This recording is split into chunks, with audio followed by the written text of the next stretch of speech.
こんにちは、YKK です。今回乗るのはロイヤルカリビアンから新しく発表された新型豪華客船アイコン・オブ・ザ・シーズです。こっち側ね。こちらの船1月27日に就航したばかりの最速のレポート動画になります。やったー！私のチャンネルの代表作にもなっている前回の豪華客船動画のレポートはオデッセイ・オブ・ザ・シーズというギリシャクルーズでした。あの動画もすごく反響があって、こんな豪華客船が世界にはあるんだと多くの皆さんを驚かせてきましたが、今回はなんとあの船の 1.5 倍です。前回のが16万トンに対して今回の船はなんと25万トンで、名実ともに世界最大の船となりました。歴代のエンタメやグルメを全て詰め込んだような仕様になっていて、海に浮かんでるのが不思議なぐらいの規模感、まさに洋上のテーマパークと言っていいでしょう。今回なんと最新技術を搭載した3つの巨大シアターに40を超える飲食店、しかもそのほとんどがコンプリメンタリー、無料で楽しめます。無料でフルコースを楽しめるまるで5つ星ホテルのような優雅なダイニングをはじめ、イタリアン、メキシカン、日本食など、あとビュッフェや24時間営業のカフェまであります。もう進化しすぎ、見どころがありすぎて1週間1人じゃ回りきれないと思います。今回のこの巨大な船の中には8つの街がエリアごとに再現されていて、スリルアイランド、ザ・ハイドアウェイ、チルアイランド、サーフサイド、アクアドーム、スイートネイバーフード、ロイヤルプロムナード、セントラルパーク、これらも全部お見せしますよ。乗客は最大7600人、乗組員も含めると1万人以上の大移動。今回は1週間のクルーズでメキシコ2カ所を寄港します。そして最終目的地はもちろんプライベートアイランドココケイです。実はココケイに今います。とにかく今回の船本当にすごくて、皆さんを驚かせ続ける動画になると思いますので、ぜひ最後まで楽しんでみてください。それでは忘れる前に、私のチャンネルではさまざまな旅動画をお届けしておりますので、まだチャンネル登録をされてない方、ぜひチャンネル登録とグッドボタンも押してください。実は動画を見ている方の半分以上がチャンネル登録をしてないらしいです。もし今見ている皆さんがチャンネル登録してくれたら、目標の100万人すぐ達成すると思うので、ぜひチャンネル登録よろしくお願いします。それでは船に行ってみましょう。さあ、この船に乗り込む瞬間が一番ドキドキするんだけども、やってきました。入り口がロイヤルカリビアンの本気アイコン・オブ・ザ・シーズ、乗り込んでいきます。イエーイ。はい、入りました。おお、すごい。いきなり入ってすぐお出迎えしてくれるのがこのパールですね。パール状のドーム、これも今回アイコン・オブ・ザ・シーズオリジナルの内装になっています。パール状の何でしょう、階段です。ここが船の目抜き通り、ロイヤルプロメナードです。ロイヤルカリビアンといえば乗船したらすぐにこのロイヤルプロメナードがお出迎えしてくれるんですが、今回のアイコン・オブ・ザ・シーズはもうこのド派手な真珠がやっぱり印象的ですね。これはただの階段です。ただインパクト重視の階段です。このパールが何かするっていうわけではないんですが、とにかくド派手だよね。で、今回のロイヤルプロメナードとにかく広いです。横幅も長さも今までの船よりかなり大きく作られていて、開放感がすごいですね。天井も常に色が変わる LED ライトが施されているし、船に乗った瞬間のインパクトがすごいです。今回のロイヤルプロメナード、こちらが船の第一の街になっています。何百枚のものパネルが施されていて、それがですねパタパタと動くようになっています。その結果光が反射してまるでミラーボールの中を歩いているような気分になるんですね。ロイヤルカリビアン、もうねとにかくド派手好きな会社なので、こういうね装飾にね妥協しません。めちゃめちゃお金をかけます。目抜き通りとなっているだけあって、ここが5階なんですけど、5階と6階それぞれに飲食店やブティックのお店などが立ち並んでいて、お食事とショッピングが楽しめるようになっています。屋内のメイン会場といったらやっぱりここですね。ロイヤルカリビアンの名物となっておりますプロメナードのソレントス、ここはもう本当に美味しいピザがあることで今までも私たくさん紹介してきました。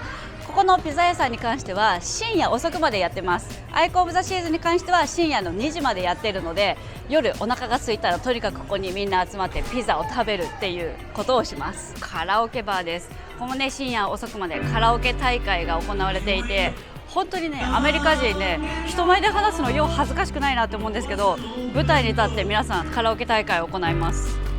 とにかく今回のアイコン・オブ・ザ・シーズン、飲食店が40カ所もあるということで、いろんなところにバーだったりレストランがあるんですが、こちらロイヤルプロムナードの2階にあるのはデュエリングピアノバーといって、ピアノが2つ並んでいるバーなんですね。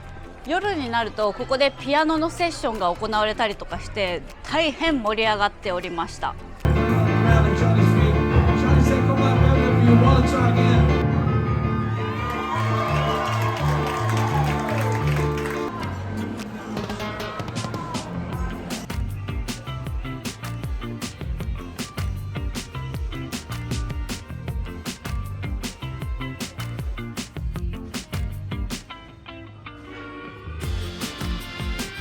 ザ・パールの中を歩くとこんな感じで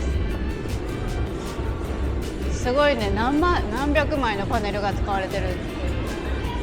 そしてこのパールの上にはパールカフェというものがあります。ここももちろんコンプリメンタリーなので、ちょっとケーキとかが美味しいらしいので、ここで食べてみたいと思います。こちらです、パールカフェ。装飾がすごい。ちょっと上、今気づいたんだけど、大きなクジラが空を泳いでます。すごいよね、装飾がね。ちょっと何が売ってるのか見てみようと思う。これはすごいいっぱい種類ある。サンドイッチがいっぱいあるね。スコーンサンドイッチだ。ビリヤサンドイッチ、聞いたことないサンドイッチがいっぱいある。あ、すごい。ちょっとスイーツめっちゃ美味しそう。見てこの種類の多さ、美味しそう。ちょっと砂糖の塊だ。メレンゲケーキとかココナッツカスタードタルト、チョコレートフォンデュ。いや、これすごい。オレオカップケーキ、アプリコットピスタチオでチョコレートバー。あ、チョコレートバー美味しそう。チョコレートバー食べてみよう。誘惑が下の方はね、サンドイッチ、クロワッサンとかペーストリーもありますね。これは無料で、こっちはねコーヒーは有料ですね。スタバとかコーヒーはね、カフェラテとかモカとか頼むときは有料なんですよね。まあスタバちょっと飲みたいんで、スタバこれ持っていきます。 Thank you very much。 待って、サラダとかもあるじゃん。すごいな、充実が。うわ、すごいもったり。おいしい。ロイヤルカリビアンはデコレーションが凝っているので、こちらにも注目していただきたいんですが、この船に関してはこのようなね銅像が至る所に点在しています。結構しっかりした銅像なんですよね。これ一個一個作ってるとさ、何十万円ってすると思うんですけど、そういうのをねいろんなところに設置してるんですよ。壁一つ一つのデコレーションを注目していると面白いです。例えばこちらニューヨークのブルックリンをイメージしているのでしょうか。そんな感じの雰囲気が漂っているんですけど、こちらの窓に関しては人々がダンスしているシルエットが映像で流れています。こちらですね、24時間流れています。一つ一つ壁にそれぞれストーリーがありまして、それをね見てるだけでも楽しいです。それから室内なのになぜかあるこの望遠鏡、これもね船の至る所にあるんですけども、これ何のためにあるかよく分かりません。お店の商品も見えるし、バーでお酒を飲んでる人たちも見えるし、ピザを食べてる人のも美味しそうな顔も見えます。こういうのをわざわざ設置するのがロイヤルカリビアンです。船内にはスターバックスがあるんですけど、ちょっと待って。 You have the Icon of the Seas mug? Oh my god, I need to get one. Really beautiful, right? Yeah. Wow, スタバに限定マグがある。あとここが1400バーっていうとですね、ここもバーですね。こんな感じの雰囲気でおしゃれです。さあ、第1の街ロイヤルプロメナードをご紹介しました。本当はねまだまだたくさんあるんですけど、もうちゃっちゃ紹介していかないと8つの街紹介しきれないので、早速次の街に移動したいと思います。その町はセントラルパークです。船の中に公園を作っちゃいました。ロイヤルカリビアンセントラルパーク。この吹き抜けの空間、これは私が今まで乗ってきた船にはなかった空間です。このセントラルパークエリアのすごいところは、ここに植えられている植物全部本物です。よく見てもらうと、ここにパイプがね細かく張り巡らされているんですけど、そこから水が出てくることによって自動で水やりができる機能をロイヤルカリビアンは今回開発しました。イエーこのように天井高くまで緑が植えられているんですが、これらもすべて本物の植物です。で、壁にもちゃんと水やりがされるように機械が植えられているので、何週間も船の中を移動しながら植物が枯れることのないような仕組みになっています。色とりどりいろんな植物が植えられているんですが、もうすべて本物の植物なんですね。そしてここにもいました、銅像ちゃんです。ハロー。そして上を見上げると青空が吹き抜けて見えます。両サイドに見えるのは客室ですね。このアイコン・オブ・ザ・シーズの場合ね、一応窓ありの部屋でもこっちの内側になる場合があって、そういう時は海が見えないんですよ。で、実は私も最初船の内側を見る窓付きキャビンでした。ただ海見えないのはちょっとなと思った時に、部屋のアップグレードをビッティングすることができて、今回インフィニティバルコニールームっていうのにグレードアップ申請してみたんですけど、まあどうせ無理だろうと思って最低金額だけ入札してみたんですよ。今回の最低金額は300ドルでした。で、300ドル入札したら、なんと窓側のインフィニティバルコニーが当選しました。後でお部屋の紹介もするんですけど、窓側だったら海が見えるだろうと思っていたら、実はこういうパターンもあるんだっていうことが今回勉強になりました。はい、ということでセントラルパークのガイドツアーが終わりました。いろいろねたくさんお話を聞きまして、面白かった話として、やっぱりここのセントラルパークエリアの走行費用ですよね。実はこのセントラルパークというこのエリアだけでもマルティミリオンダラーズって言ってたので、数億円費やされています。船の中にセントラルパークという公園を作るのは、このアイコン・オブ・ザ・シーズだけじゃなくて、オアシスクラスっていう船にはセントラルパークが導入されてるみたいです。でもそれらの船と比べても、やはりこのアイコン・オブ・ザ・シーズのセントラルパークが最も最大規模となっていて、船の大きさに合わせてこうやって植えられている木々も大きくなっています。これ船にこんなに大きな木を植えるのって、すごく大変で、この木をね株ごとね空からこう落とす形で運んでいるそうです。そりゃそうだよね、こんな大きな木をどっから運ぶのっていうことやと思うんですけど、だいたい上から落とすことで木を運んできています。この壁に植えられている植物なんですが、これはリビングウォールと呼んでいるそうですね。生きた植物が壁に植えられているのでリビングウォールと言っているんですが、一つ一つがこうマス目になっていますね。セルになってます。これが一株一株手植えで植えているんです。で、結構今も風強いんですけど、強風台風の時とかはね、このね株がねスポンって1個飛んでっちゃったりするんだって。飛んでっちゃった時はそこに新しい株を植えることで穴埋めをしているとか、この植物たまに枯れる場合もあるんですけど、枯れた場合はその株を新しい株に植え替えるなどとしてメンテナンスしているそうです。面白いですよね。そういう風になってるんですね。で、ここのセントラルパークエリアに使われている植物の数はなんと23,000 2万3000株の植物がこのセントラルパークのエリアに植えられております。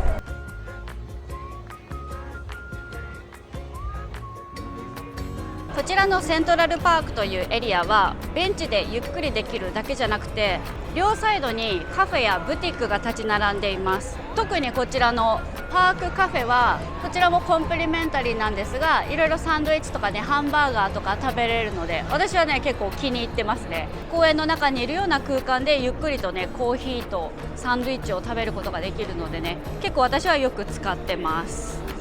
YouTube ライブ終わってそのままロイヤルパークカフェでご飯食べます。ベーグル作ってます。 OK、could I have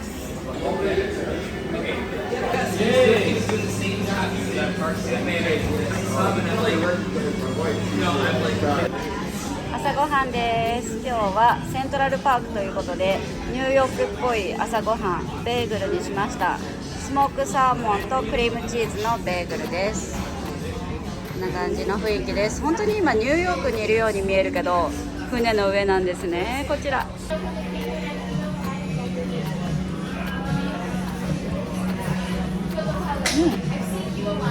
しい。ニューヨークを思い出すよ。おなじみのチョップスグリルがセントラルパークに入ってます。あとね、こっち側、そこにはバーがあって、こっち側にはこれまたおなじみの日本の鉄板焼きですね、和食が入ってます。泉っていう。他に泉はテイクアウトして公園で食べることもできます。ラムネ、菊水あとお寿司の弁当ボックスとかが売ってます。これを持ってセントラルパークで食べようかな。一つはサーモンロール、カニカマかな、何が入ってるんだろう。アボカドとカニカマかな、入ってるのは。ちょっとお米がね長いんだよね。日本米っていうよりちょっと日本米とタイ米の間みたいな、ちょっと細長い米でちょっとパサパサしてますが、久しぶりに食べるからかちょっと美味しく感じてしまうが、多分日本人が食べるとってなるかな。サラダは枝豆かシーウィードが選べます。でシーウィードにしました。オメガ、カルティエ、タグホイヤーなどの高級時計が売ってるお店がセントラルパークにはあったりとか、ルーズジャズ&ブルーズっていうバーではジャズの生演奏を見ながらお酒を楽しむこともできちゃいます。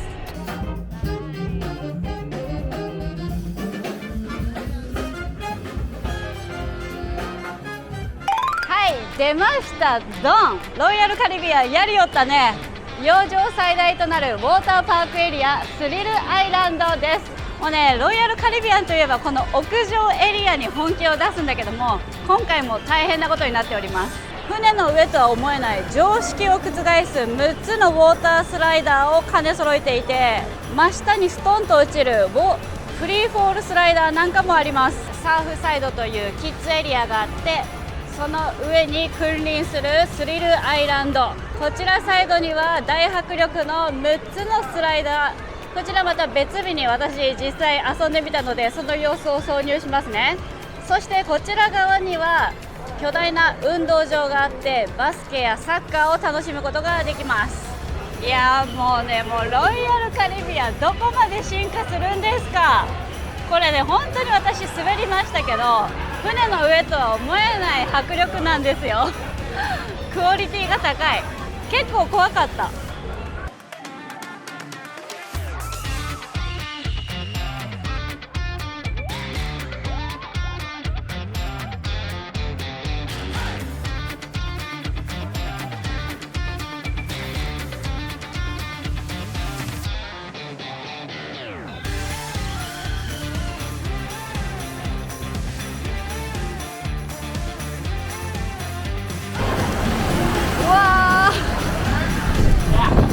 ミニゴルフを遊べるエリアもあります。こんな感じです。ミニゴルフ結構みんなね、朝早くからミニゴルフ楽しんでてロイヤルカリビアンも名物となっていますフローライダーですね。今回私もバッチリやりましたけども。Are you gonna do some tricks? We've never done it yet. No? It's your first time? Okay. I think I'm better than you then. Yeah, you probably are. Definitely don't film that one. I'm gonna sit there. ウォーターショーの時に知り合った人たちがたまたま並んでました。すごい。やります。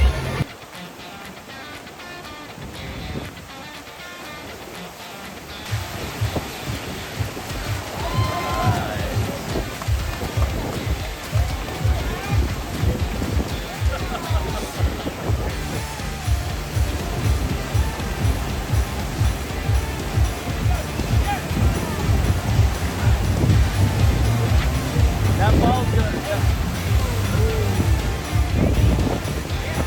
That ball.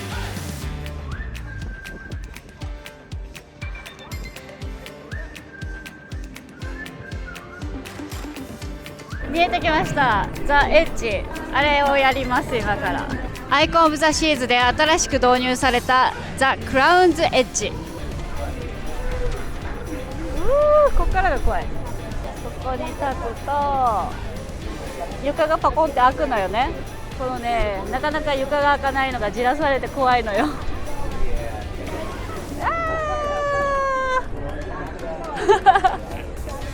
Did you do that? You did? No, I haven't. You haven't? これ真下もう海だからね。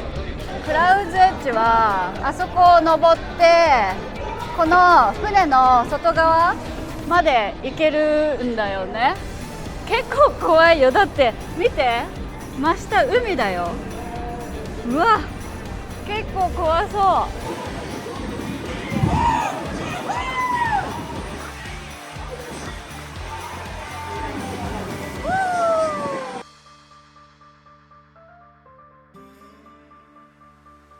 それではちょっとドキドキですが行ってきたいと思います。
今クラウンズエッジ終わりました。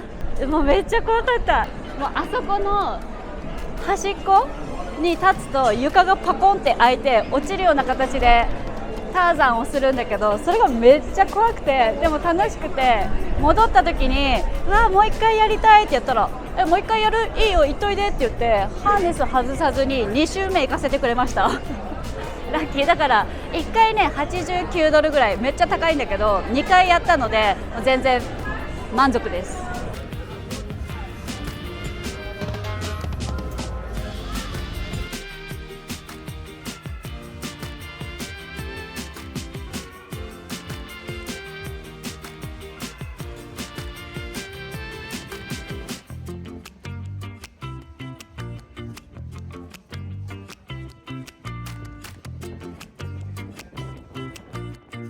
下に見えるのがハイダーウェイっていう18歳以下の方は入ることができないエリアになっています。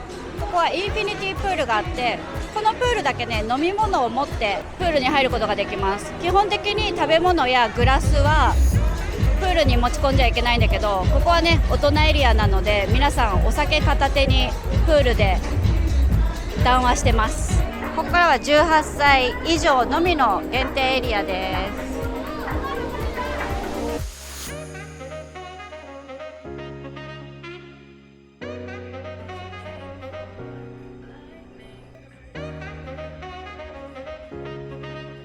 こちらはチルアイランドという街です。ここはもうその名の通りチル、お酒を飲みながらゆっくりするエリア。プールで寝そべってもよし、ジャグジーでゆっくりしてもよし。チルアイランドの横には吹き抜けがあって、下を見下ろすとセントラルパークが見えます。Currently standing out for you, any of them. So we have here the Christian next to him is Justin, then this is the black guy.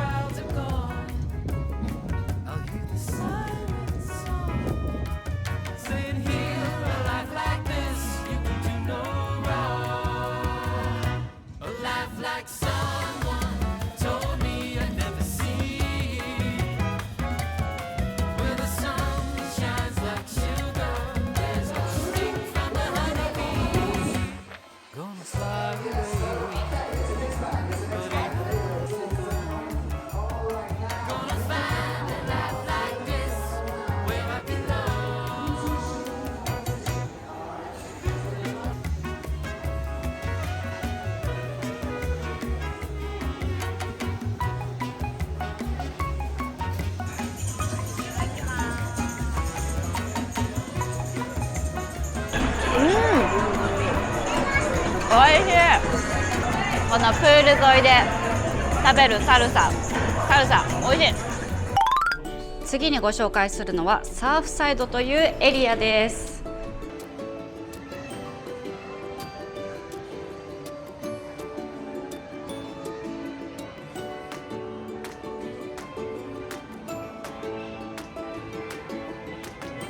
こちらとにかくカラフルポップな空間なんですけども、キッズフレンドリーなエリアになってます。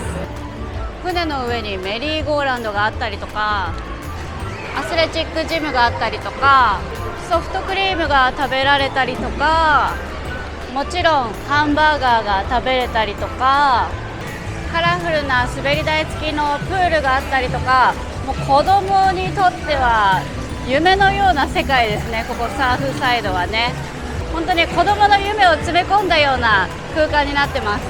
で、本来私は最初バルコニー席を予約してた時はこのちょうどここら辺の部屋が割り当てられてました。だから窓を開けるとすぐにこのサーフサイドエリアを眺めることができて、ちょっと首を覗かせると、海が見えるかなぐらいのとこだったんですけど、やっぱりちょっとね、ここだったらうるさかったかなと思います。窓を閉めてたとしても。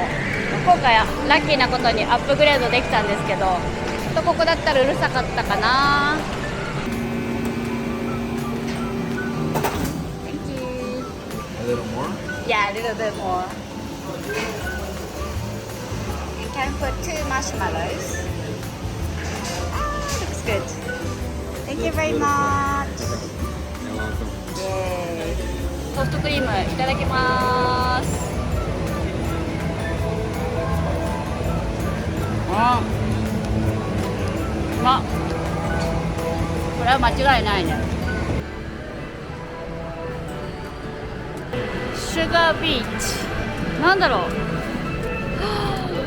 うわー、すごい。お菓子の部屋だ。これもう全部無料？やば。これは夢がある。これは新しいね。レゴのキャンディーとか、これ食べれるんだよね。おもちゃみたい。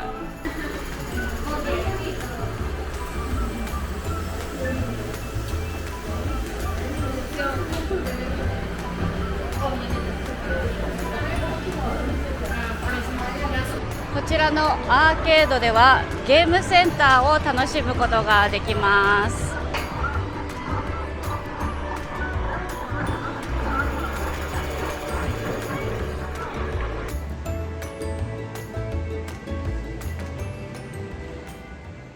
ここから先はですね、コースタルキッチンって言ってね、スイートの人しか入れないんですね。スイート以上の人。今回この船には8つの町があると紹介しました。そのうちの1つ、スイートネイバーフッドに関してはスイート以上の客室の方のみ利用できるスペースとなっております。私みたいなペイペイは入ることができませんので、潜入取材はできないんですが、宣伝素材はいただいたので、そちらでその、ね、スイートネイバーフッドの中の様子をご紹介したいと思います。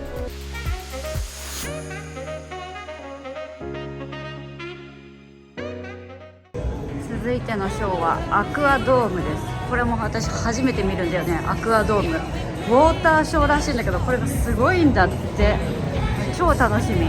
これもフリーシーティングなので早めに来て席を取る必要があります。 So the front seating I can get wet, right? Yeah, for sure. Okay. The second.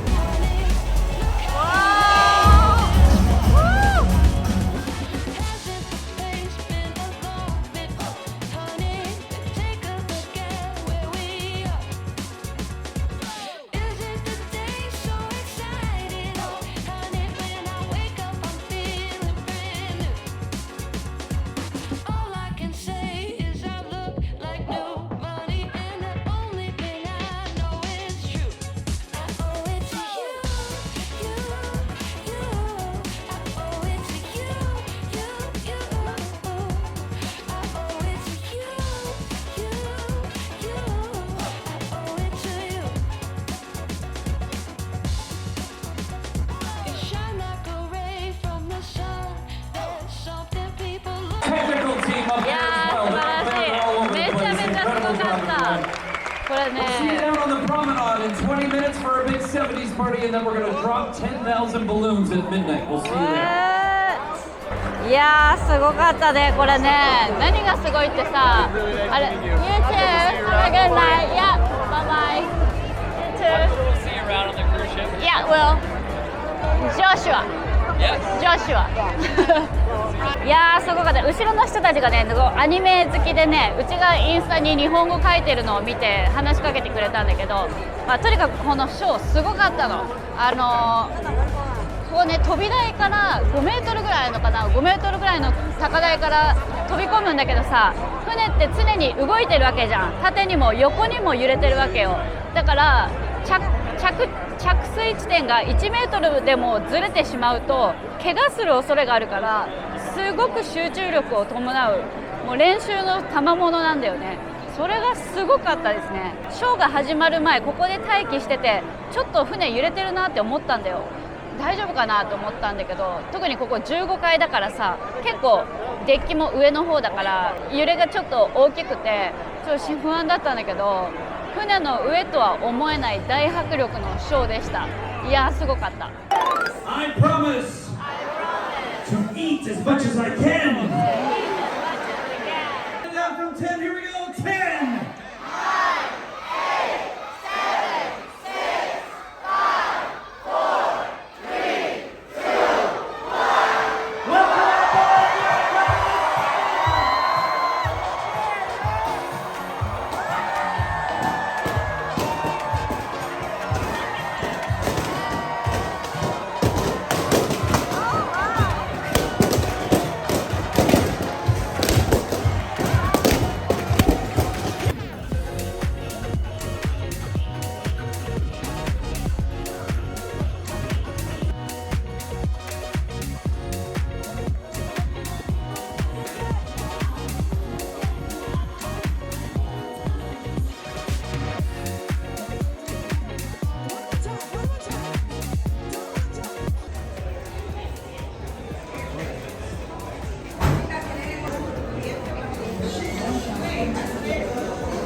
キューカンバー and tomatoes.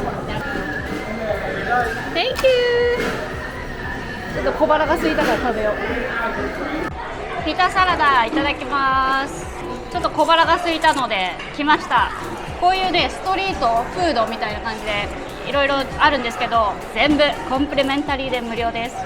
おいしい。めっちゃお腹空いてた。めちゃめちゃボリューミー。最高。クオリティがめちゃめちゃ高い。お肉もそこでほらケバブ作ってるしさ、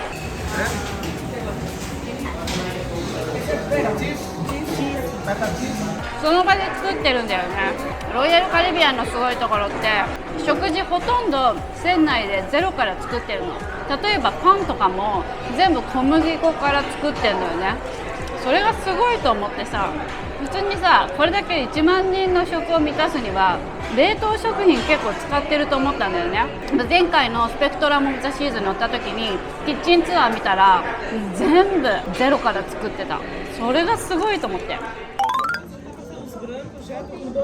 アブソルトゼロでショーを見ます。これもこの船で初めてのステージなんだけど、うわ、なんだこれすごいぞ。なんかネオンで近未来な、アイススケート、アイススケートリンク、もしかしてこれ、うわー、すごい。プロジェクションマッピングがされてる。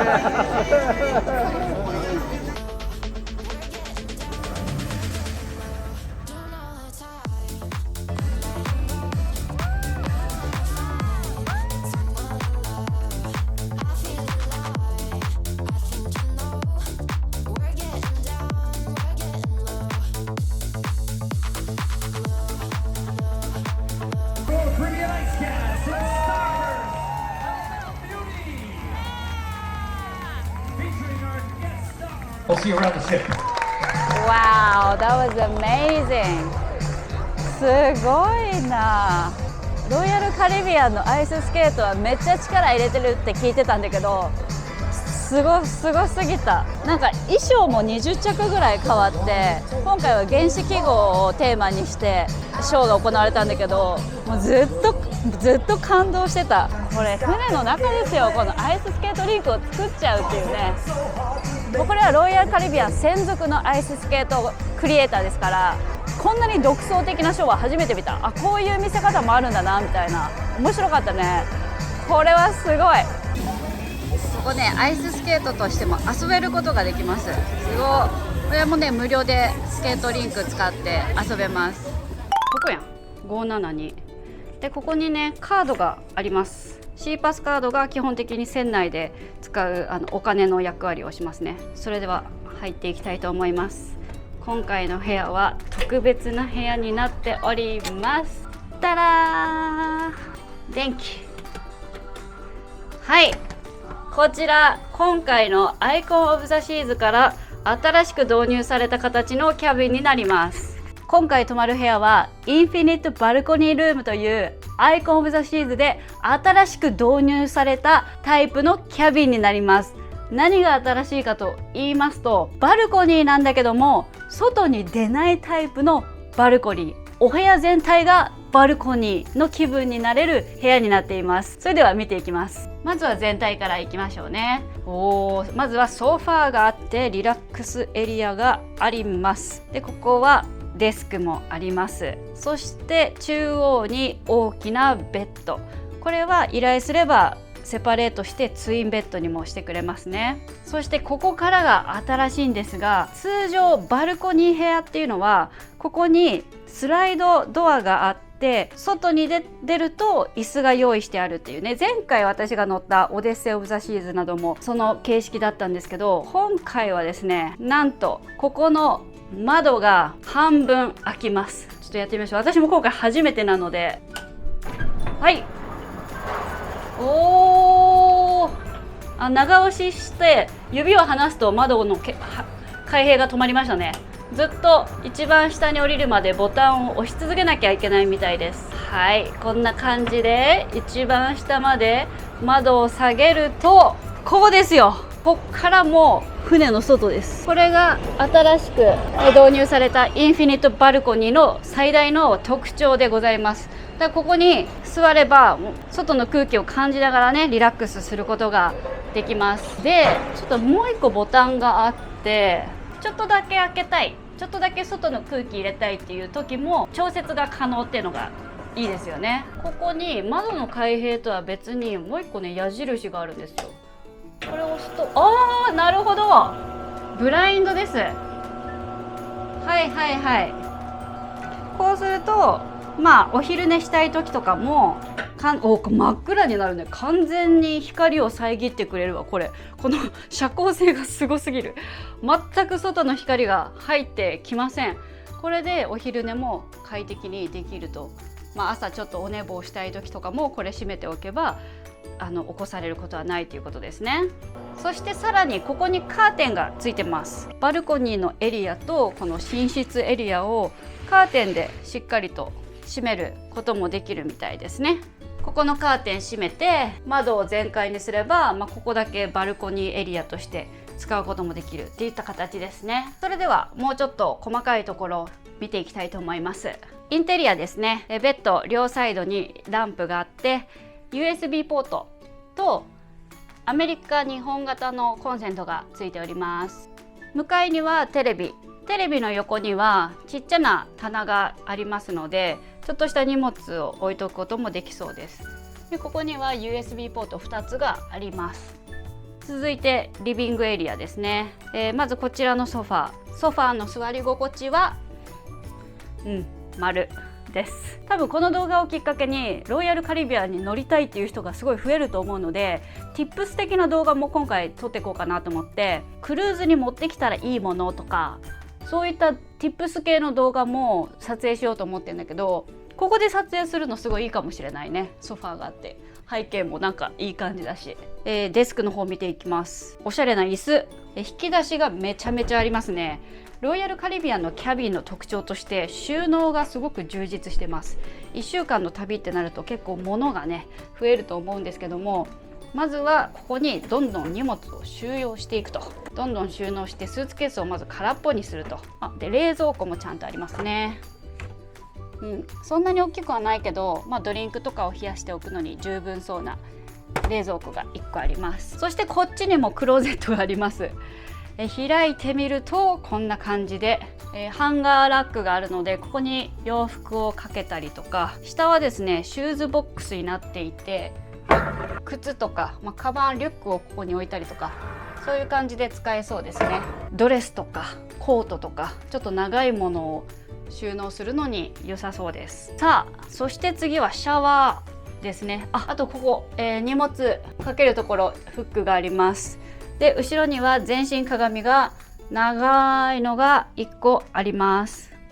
そして入り口横にはバスルームです。浴槽はないんですがシャワー室が従来よりも幅が広めになっているので、頭洗う時に腕をぶつけたりとかそういう心配はないっていう感じですね。ユニットバスなので、トイレと併設しています。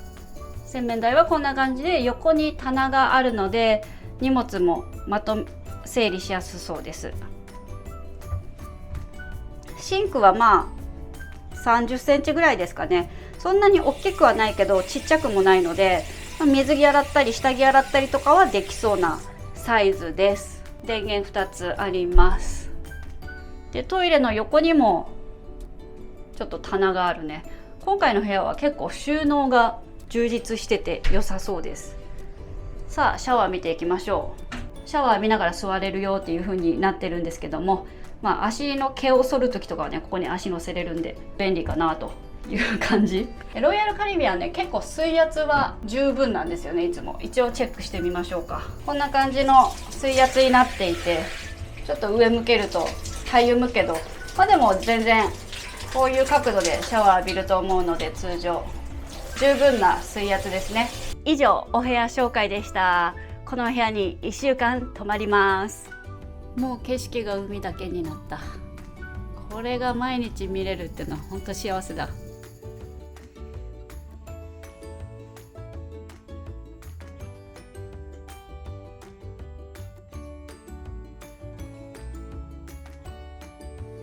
夕日が部屋に差し込んでおいてあったかいです。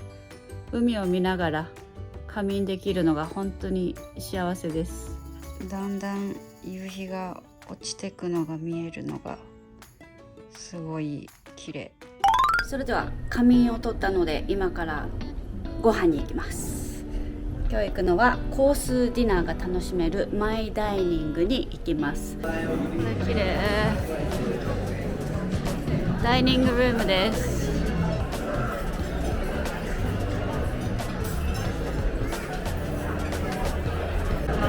入りました。もう一流ホテルの雰囲気だね。いい感じじゃないそこ。Yeah, that looks great. Yeah, thank you. こちらがメニューになってます。3コースメニューですね。スターターとメインとデザートから選べます。スターターも結構種類があって、グリルチキンブレス、スパイスラムコフタ、ラムいいな。でデザートがレモンカールタブレット。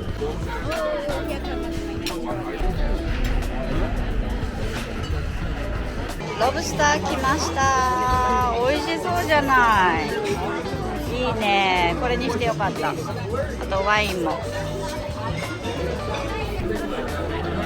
美味しい。デザートに選ばれたのはティラミスです。あとコーヒーもお願いしました。美味しい。このクオリティの3コースディナーをさ、毎日コンプリメンタリーで食べれるんだよ。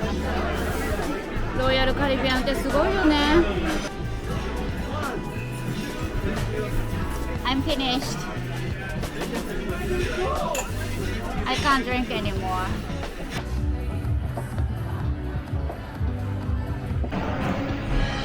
吸い込まれるように来ちゃいました。吸い込まれるようにソレントスピッツァに来ちゃいましたので、せっかくならペペローニ食べようと思います。 Hello? Can I have one pepperoni? Yeah, that's it. Thank you.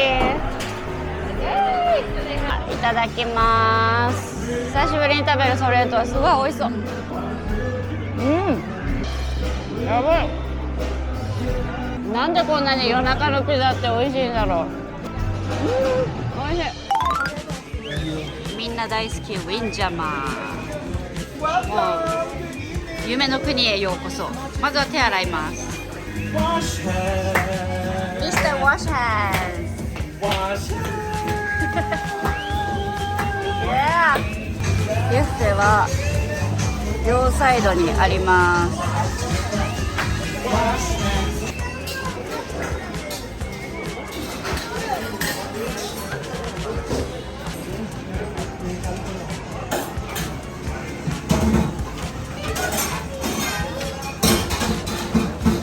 Chicken beef patties.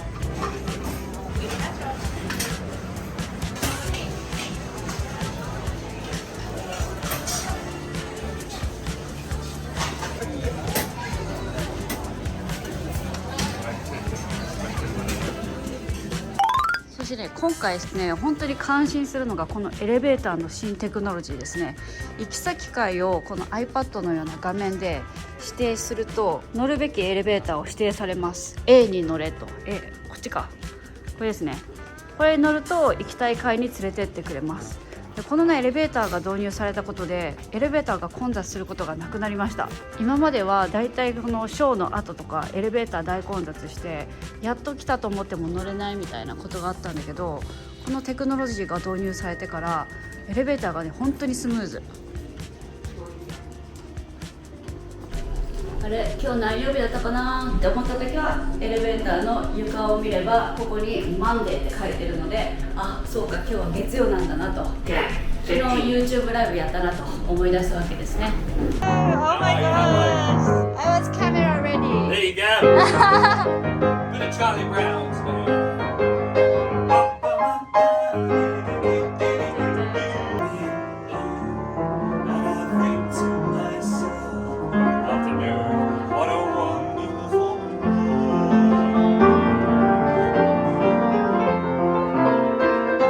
Seems to me that all you see is violence and movies and sex on TV.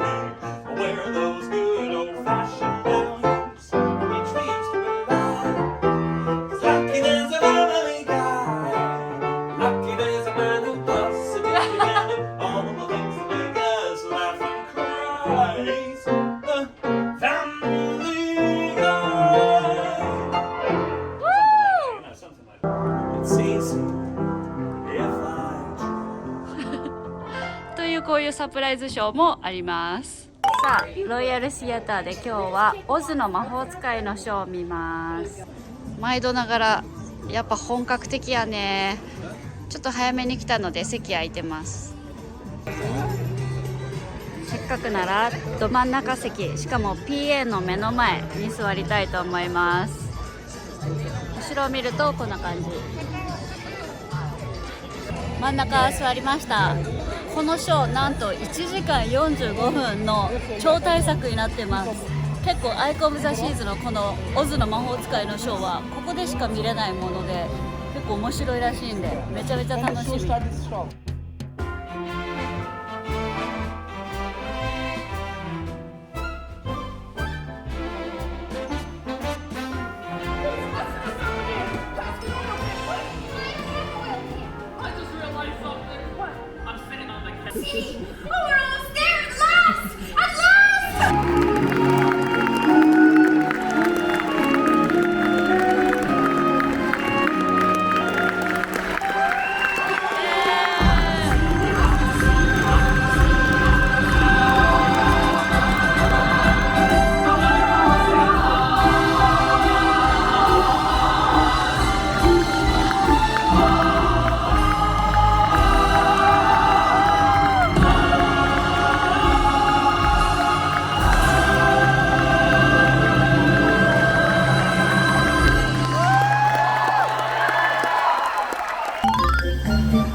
Amazing, amazing, amazing.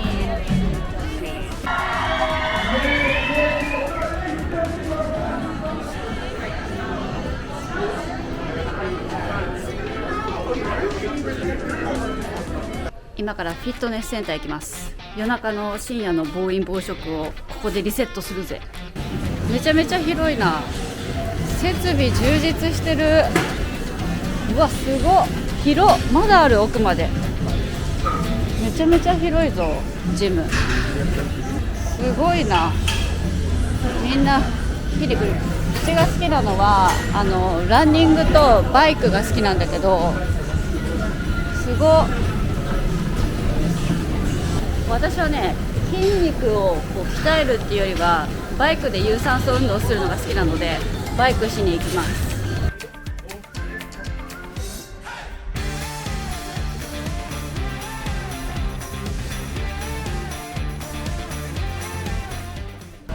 ジムの外には船を一周ランニングできるランニングコースもあります。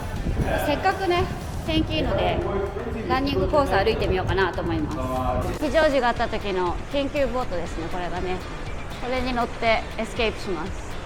アイコン・オブ・ザ・シーズ。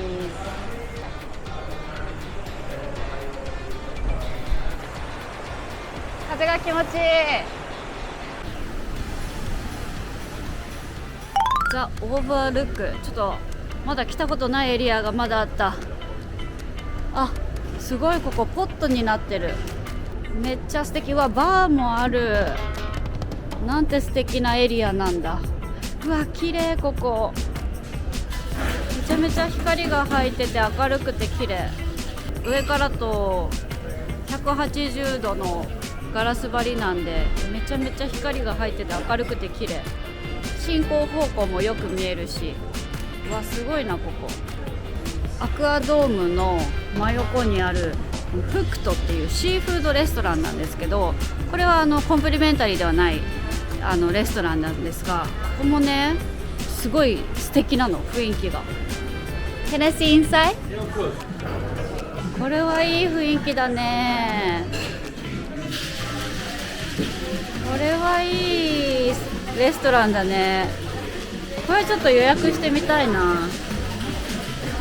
店内はこんな感じでですね、シーフードロブスターとか食べれます。夜のセントラルパーク。ジャズいいね。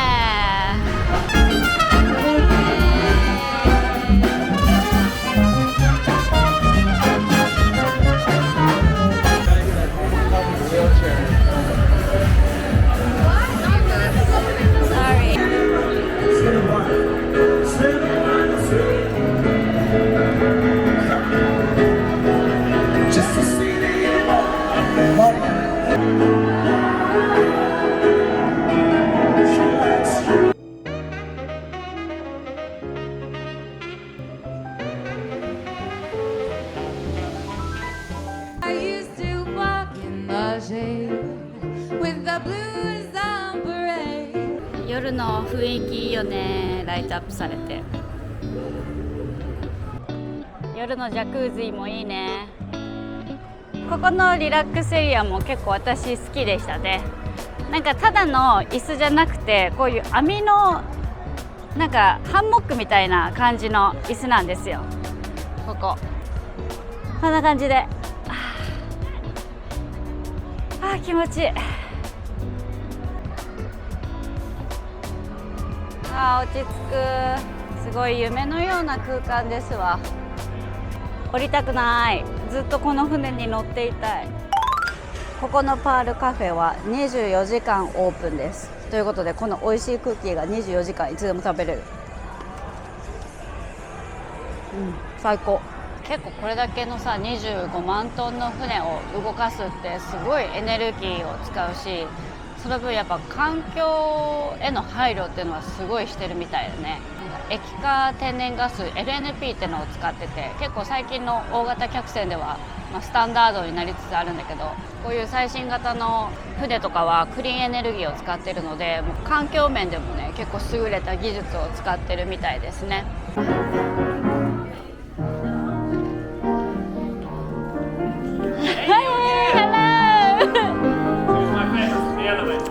Best pianist ever. I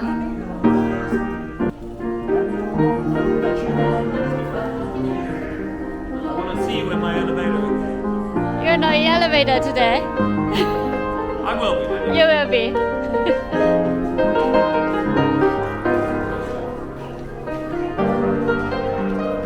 もうなんか覚えてくれてるね、うちのこと。嬉しいね。これもすごいよね。これ今までうち見たことなかったんだけど、ロイヤルカリビアンがねこういうね高級な宝石を出してます。ロイヤルカリビアンのロゴのこの中で一番高いもの、ほとんど金とゴールドとダイヤモンドを使ってるんだけど、こちらのピースがなんと4900ドル、日本円でいうと700万以上します。しゅげー。ここで写真撮りました。この椅子でキングの気分。すごいよ。ゴールドとダイヤモンド。おはろい。あいや。Good。ちょっと1週間経つと船に顔見知りが増えますね。アクアドームの裏側にあるのが、次はねドーム型のリラックスエリアになってるんですが、ここはね私今回そんなに使えなかったんですけど、ここもねめちゃめちゃ雰囲気が良かった。エロいな照明。でも夜空いてる。夜は空いてるわ。ここがね船の先頭の方になるので、海がね広がってます。こっち側船首の方ですね。朝昼もすごい良かったけど、夜もめちゃめちゃいいな。こういうポットのエリアもあります。これリラックスできるね、大人な空間ですね、こういうポットはね。それでは皆さんが気になっているであろう費用について最後に説明しておきます。今ロイヤルカリビアンの日本語サイトを見てるんですが、私と同じ航路を見ていきます。西カリブパーフェクトデイココケイクルーズ7泊8日間の旅、2024年4月13日となっているので、ちょっとそこで見ていこうと思います。こちらに今表示されているのが選択できる最低価格が表示されています。内側客室で3343ドル、海側客室で3494ドル、バルコニー客室で3706ドルということで、私が乗った時期よりはやっぱ若干値段が落ち着いてきてますね。1月2月は就航したてのシーズンということで特別なシーズンなので、ちょっとね高騰してたんですが、日を明けてくると落ち着くのかなと思います。私がおすすめするのは断然、海側客室ですので、そうなるとここで言うと3494ドルですね。これは1名の料金です。今までのクルーズ動画に関してはこれだけ内容が充実していて、こんなに安いんだよ、お得だよっていうことをアピールしてきたんですが、アイコンオブザシーズに関してはちょっと今は高いですね、通常より。ちょっと時期を置いてみてもいいかもしれませんし、ロイヤルカリビアンに関してはまだ一度も乗ったことがない方、アイコン・オブ・ザ・シーズは一旦後に置いといて、まずは16万トンぐらいのレベルから乗船していって、最終的にアイコンクラスに乗ってみてはいかがでしょうか。普通の16万トンクラスの船であれば、私が今まで紹介してきたクラスですけど、1週間1人10万円程度で乗ることができるので、まずはそこからね、ロイヤルカリビアンデビューをしてみることをお勧めします。そしていつかアイコン・オブ・ザ・シーズぜひ乗ってみてください。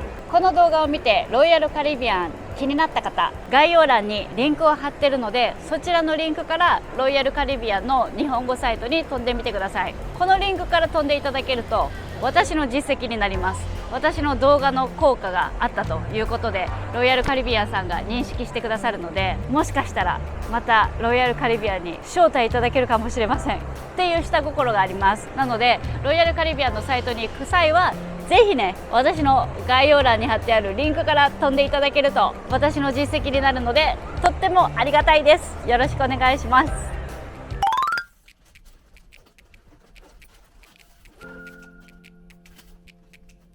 これはチップの袋です。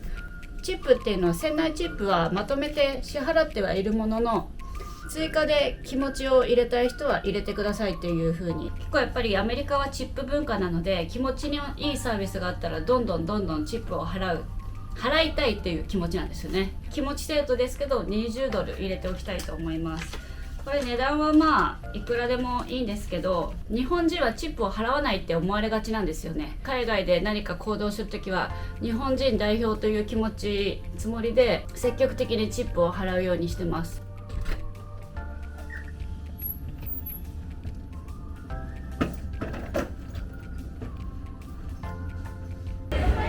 わあ、降りたくないよ。もう降りたくないけど降りるしかないからね。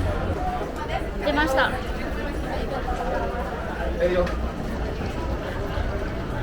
れにて7日間のアイコン・オブ・ザ・シーズの大冒険終了。いかがでしたでしょうか。今回は船の紹介をメインに行いましたが、次回以降の動画では日本からマイアミへのプレミアムエコノミーの旅、船でのリアルな過ごし方、それから寄港地メキシコでの過ごし方、最終地点プライベートアイランドココ系の紹介、クルーズ旅の持ち物紹介などなどシリーズでお届けします。ぜひ続けてみてください。